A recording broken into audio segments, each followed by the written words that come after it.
Kia ora and welcome to this IT training tutorial video on your ruler and paragraph markers. This lesson will be very short and sweet. There's not a lot to do, but it'll be extremely helpful in the long run. When you're formatting your thesis, you want to know exactly what's going on in the document so that there are no surprises. To that end, it helps to display the ruler and the non-printing character formatting. To turn on the ruler, go to the View tab and put a tick beside Ruler. The ruler will be displayed for whatever page you have clicked on.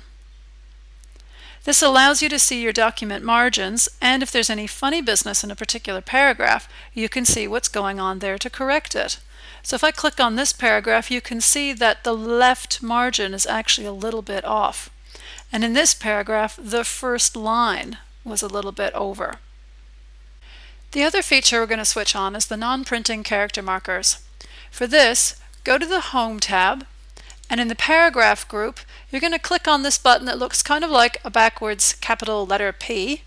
And when you do that, you'll see all sorts of things show up in your document. You would see things like page breaks, you'll see spaces between the words have been marked, paragraph markers, even your heading formatting, which is indicated with this little box. If you notice that things are wrong, this is a good way to fix them. So for example, I see that box beside this picture, which means this picture will go into my table of contents as it's been formatted as heading 2.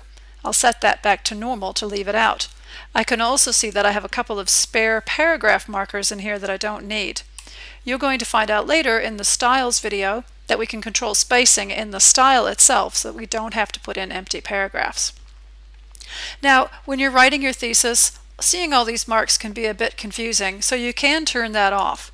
However, when you want to get into formatting mode, turn it back on again so you can see exactly what's happening in your document. Okay, that's all for now. Hope that was useful. Thanks for your attention, and kia ora.